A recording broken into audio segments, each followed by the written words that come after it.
Day 201 of the second Trump administration. And this week, it finally happened. President Trump's tariffs went into effect on more than 60 nations around the world, pushing the average tariff rate to 18.6%. Now, remember, Trump campaigned on making America great again. What he has done here is take America back to the 1930s, which is when we last saw tariffs this high. And there could be more to come on countries like China and India. Not to mention tariffs on semiconductors and pharmaceutical products. In a little over 6 months, President Trump is reordering the entire global economy with significant impacts here at home. So let's get into it with our nightcap. Gillian Tett is here, columnist and member of the Financial Times editorial board. My dear friend Alex Wagner, who I have not seen in ages, and I'm thrilled to be with her tonight, MSNBC senior political analyst, Mark Joseph Stern, senior writer covering courts and the law at Slate, and former Republican Congressman David Jolly. He is running for governor of the state of Florida as a Democrat. Gillian, you know you're getting the first question. Trump fashions himself the tariff man. His dream is coming true. But how fixed are these tariffs? Nothing has been signed. Nothing is fixed. And what we know is that normally when countries sign trade deals, they have a huge amount of pages of documents that actually lay out all the details, between them. And it usually runs to hundreds of pages for a proper trade deal. We've had nothing like that. We just had a few made-for-TV tweets and comments and dramas. And we've already seen that some of the so-called deals set with EU and Japan have been subject to back-trading because people have clearly disagreed with what they think Trump has or has not said. And on top of that, we've got a whole bunch of sectoral tariffs intersecting with country tariffs. So when Trump says, for example, I'm going to put 50% tariffs on Brazil, that sounds dramatic until you actually dig into the details and realize there's a whole bunch of things that he's not tariffing. Conversely, in other countries, he's saying we're only imposing 15%, but oops, we're going to put higher tariffs on particular things like steel. So it's an incredibly confusing picture. And what really matters is not whether we're confused, it's what companies are doing right now, because most of them are very confused too. The only people who are doing well out of this right now are the lawyers. Great point. I want to stay on this idea, though, of back trading, because Japan is already raising questions about what's in their deal, and there are still more to come. Is this sort of Trump art of the deal approach, David, really, yeah, I'm going to set this deal today, but I can revisit it tomorrow and the next day, continuously holding something over other countries and basically companies so they have no idea how to plan or manage this?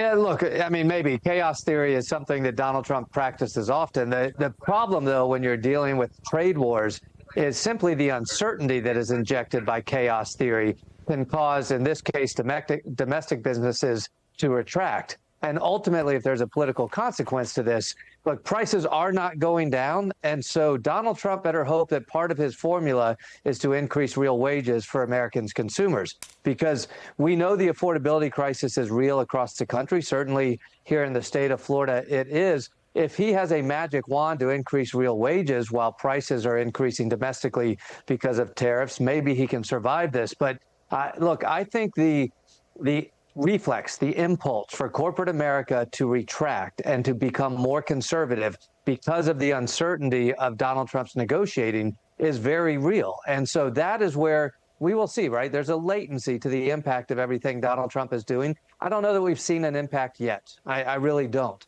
We certainly know prices aren't coming down. He promised they would. Let's see what happens as his negotiating or chaos negotiating, if you will, plays out. Mark, Gillian's not wrong. This case, like so many others, the lawyers are winning. The president today threatened judges who could block his trade policies. Is this just another vertical in the Trump administration that's going to end up a battle royale in the courts?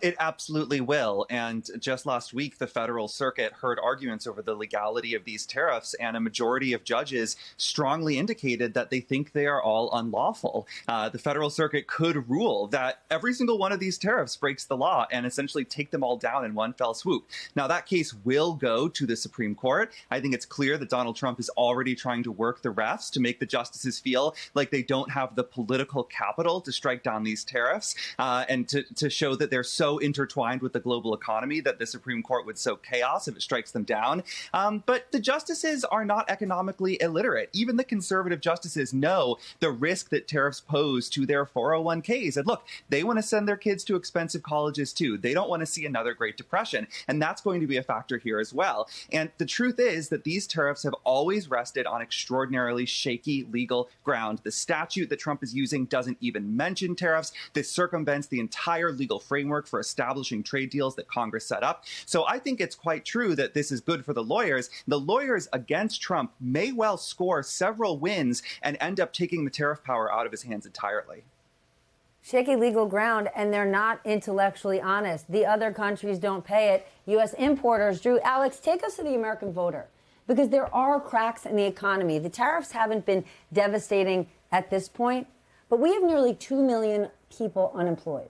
That is the highest we have seen since the pandemic. We know, according to Yale, that tariffs could cost households around $2,400 a year. And yeah, Donald Trump can fire the head of the agency that collects unemployment data, but that doesn't change the country's economic reality. People know how much money is in their pocket, they know how much they get paid, and they know what things cost at the gas pump and the grocery store. What are people telling you? Yeah, I mean, that's the fundamental reality that Trump is running into, right? For so long, he's been able to say things and sort of issue decrees, and his followers have followed along in lockstep, no matter how egregious the misinterpretations or the misinformation has been. This is one of those things, as you say, Steph, that you can't spin. You can't tell people up is down and down is up. You can't tell them that prices are better than they ever have been before. You can't tell them that the job market is great when they are actually living that truth. And Trump's strategy thus far to create chaos and then fire the messengers when they inform the American public that chaos is afoot is not, I mean, it's not tenable politically.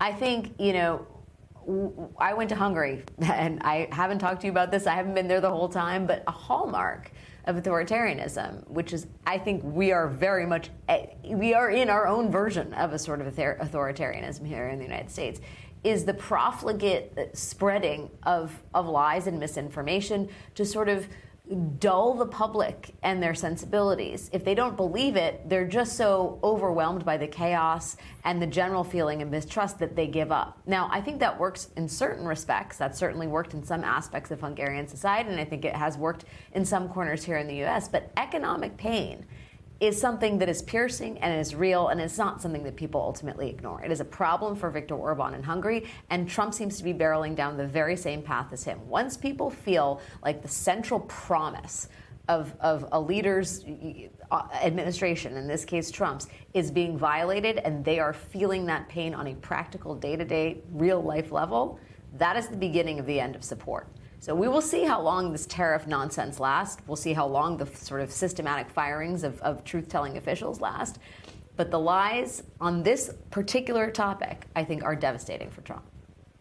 But what about, David, take us to Florida, where you're filled with big Trump donors who say, I voted for him because he's a pro-business, pro-growth guy. I'm all about capital markets, free markets. And you have a president who is threatening the CEO of a company, the CEO of Intel. And listen, the guy might be the worst CEO on the planet, but when a president of the United States is threatening a leader in corporate America, that's not how capitalism works. Those are not free markets. Yeah, that's right, Steph. Look, I'm not sure we can look for ideological consistency among Trump supporters. I think the negotiation is they see a president who picks winners and losers. And if they're on the winning side, they're okay with it. And if not, so be it. I think the fascinating thing, though, is, and Alex kind of alluded to this, right? The latency in terms of the impact. I'm not sure if, as I go around the state right now in the state of Florida, people feel the affordability crisis because of insurance and property taxes, and prices are still high. But I think if Donald Trump is assigned any culpability, it's just that he slowed Joe Biden's recovery. I'm not sure we've seen the real pocketbook impact of the trade wars. And part of that is because of, Taco Trump.